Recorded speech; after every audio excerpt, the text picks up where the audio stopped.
টেলিভিশনে রেসলিং দেখে স্বপ্ন বোনা শুরু, এরপর ইউটিউব দেখে নিজেকে প্রস্তুত করা, পাশাপাশি দুটি কোচিং একাডেমির সহযোগিতায় নিজেকে তৈরি করেছেন মিক্স মার্শাল আর্ট কিংবা MMA প্লেয়ার হিসেবে।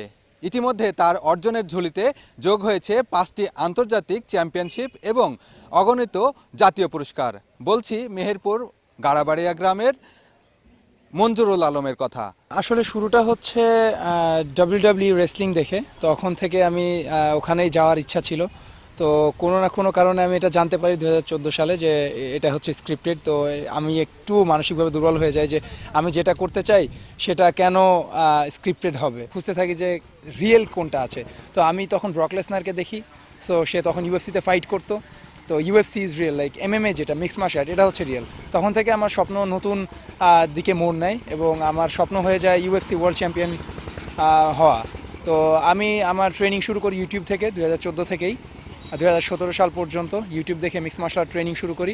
এরপর হচ্ছে 2017 সালে হচ্ছে আমার ঢাকার যে কোচ রাজন হালদার লিটন, তার সাথে পরিচয় হয়। কাগেরাও MMA ক্লাবের আন্ডারে আমি ট্রেনিং শুরু করি। এরপর হচ্ছে 2018 সাল থেকে হাবিব সুহাইম একাডেমির আন্ডারে ট্রেনিং শুরু করি এবং এখন আমি হাবিব সুহাইম একাডেমির আন্ডারেই আছি। সেক্ষেত্রে আসলে এখন আপনার নেক্সট যে টার্গেট, সেই টার্গেটটা কি? আসলে নিজেকে কিসের জন্য প্রস্তুত করছেন? ট্রেনিংয়ের মাধ্যমে আমি 2018 সাল থেকে আমি প্রথম পার্টিসিপেট শুরু করি ইন্টারন্যাশনাল ফাইটসে। তো আমি প্রথম যেটা চ্যাম্পিয়ন হই সেটা হচ্ছে knockout night international MMA championship ইন্ডিয়াতে 2018। এরপর হচ্ছে বুম IPFL 10 এবং 11 পরপর দুটো ইভেন্টে চ্যাম্পিয়ন হই। এরপর হচ্ছে last man standing fight night 2 এখানে চ্যাম্পিয়ন হই। এরপর হচ্ছে ওপেন এশিয়া চ্যাম্পিয়নশিপে সিলভার। এরপর হচ্ছে লাস্ট গেলো সপ্তাহে হচ্ছে ডবল হর্স নকআউট 001 এবং খার নাইটস 2-এ চ্যাম্পিয়ন হই এবং WMC DHK title fight win করি। তো আমার এখন বর্তমান স্বপ্ন হচ্ছে বাংলাদেশের পতাকাকে বিশ্বের সর্বোচ্চ পর্যায়ে নিয়ে যাওয়া, যেটা শুরু থেকেই ছিল, বিশ্ব চ্যাম্পিয়ন হিসেবে নিজেকে গড়ে তোলা এবং সারা দেশের মানুষের জন্য ওয়ার্ল্ড চ্যাম্পিয়নশিপ টাইটেল বয়ে আনা। ইউটিউব দেখে আপনি যখন শুরু করেন তখন আসলে মানুষের অভিব্যক্তিটা কি ছিল? আসলে মানুষ আপনাকে কিভাবে দেখতো আর কি, আর কি ধরনের কথাবার্তা বলতো? যখন আমরা শুরু করি এটা, তখন হচ্ছে এটার কোনো সিকিউরিটি ক্যারিয়ার ছিল না। সো শুরু থেকেই হচ্ছে এলাকার মানুষজন কিছু কথা বলতো যেগুলো মন খারাপের বিষয় ছিল আমার। সেটা হচ্ছে যে এটা কি করিস, এটা বাঙালিদের জন্য না, এটা তুই পারবি না, পাগলের মতো কি ঘুষাঘুষি দৌড়াদৌড়ি করিস, অন্য কিছু কর। আসলে আমি যখন শুরু করি তখন হচ্ছে এই মেন্টালিটি নিয়েই শুরু করি যে I will make it happen, অবশ্যই আমি এটা করে দেখাবো। আর আলহামদুলিল্লাহ এখন কিছু একটা অর্জন করেছি আমি, যার কারণে হচ্ছে যখন সেই সময়তে যখন আমি শুরু করি তখন যারা এই জাতীয় কথাগুলো বলতো, যেটা আমার মন খারাপের কারণ হতো, এখন তারা হচ্ছে কাইন্ড অফ হচ্ছে আমার মোটিভেশনের কারণ। তারা আমাকে এত সাপোর্ট দিচ্ছে, এত সম্মান আমাকে দিচ্ছে। তো এটা আমার মোটিভেশনের একটা কারণ। আসলে পরিবার থেকে সত্যি কথা বলতে যেহেতু একটা সিকিউর কোনো ক্যারিয়ার ছিল না, তো তারাও এটাই মেনে নিয়েছিল যে এখান থেকে সিকিউর ক্যারিয়ার সিকিউর করা সম্ভব না। তো তখন হচ্ছে যেমন হচ্ছে আমি ঢাকায় ট্রেনিংয়ের জন্য যখন যাওয়ার একটা বড় একটা খরচের বিষয় ছিল সেই সময়। তো সেই সময় বাসায় থেকেও এই যে খরচটা সেটা বহন করতে একটু অসম্মতিই জানিয়েছিল প্রথম দিকে।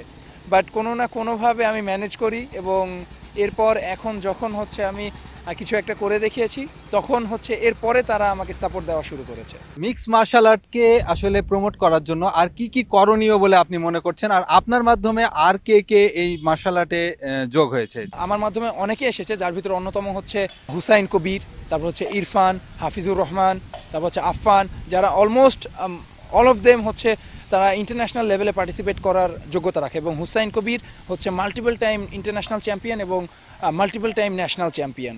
তো আমি মনে করি এরকম আরও আছে, যে Hafizur RBFC bantamweight champion, ranking number 1 এখন অ্যামেচার ব্যান্টামওয়েটের। তো এরকম আরও অনেকে আছে, যেমন হচ্ছে ইরফান লাস্ট খার নাইট 2-তেও সেও চ্যাম্পিয়ন হয়েছে। ইউএফসি দিকে করি, যদি আমরা গত বছরের ফোর্সের লিস্টেও দেখি যে টপ 10 হাইয়েস্ট পেইড অ্যাথলেট বা মোস্ট পপুলার অ্যাথলেট যদি কারা, তাহলে আমরা দেখতে পাবো যে মিক্সড মার্শাল আর্ট ফাইটাররা হচ্ছে টপ 10-এর ভিতরে কমপক্ষে 2 থেকে 3 জন আছে। তো বাংলাদেশে আমি মনে করি যদি বাংলাদেশে এটা প্রপার ইফোর্ট দেওয়া যায়, যেমন হচ্ছে মার্কেটিং, তারপর হচ্ছে প্রমোটিং, সোশ্যাল মিডিয়া, আমাদের মিডিয়া যারা আছে তারা যদি আমাদেরকে প্রপার সাপোর্ট দেয়, কর্পোরেট সাপোর্ট দেয়, বা অ্যাথলেটদেরকে ঠিকভাবে তারা যে প্রিভিলেজটা ডিজার্ভ করে সেটা যদি দেওয়া যায়, তাহলে আমি মনে করি শুধু বহির্বিশ্বে না, বাংলাদেশেও এটা সম্ভব, বাংলাদেশি অ্যাথলেটদেরও এটা সম্ভব। যেমন হচ্ছে আমার লাস্ট ইভেন্টের পর ডবল হর্স এবং নকআউট এবং হচ্ছে খার নাইটসের পর এখন লাইক আমি শত শত মেসেজ পেয়েছি আর কি, যারা আমাকে এটা জানাচ্ছে যে তারা হচ্ছে আমার দ্বারা ইন্সপায়ার্ড হচ্ছে, যে তারা মিক্স মার্শাল আর্ট ফাইটার হতে চায়, তারা এখান থেকে ক্যারিয়ার বানাতে চায়।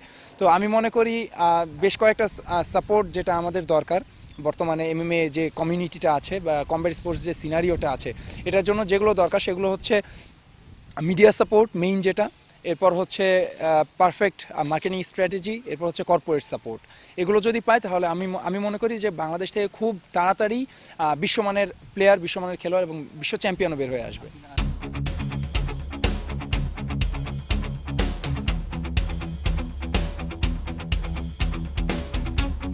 মঞ্জুরুলের এই সাফল্য দেখে দেশে তরুণদের অনেকেই জনপ্রিয় খেলা মিক্স মার্শাল আর্ট প্রতিযোগিতায় আগ্রহী হবে, এমনটাই প্রত্যাশা সংশ্লিষ্টদের।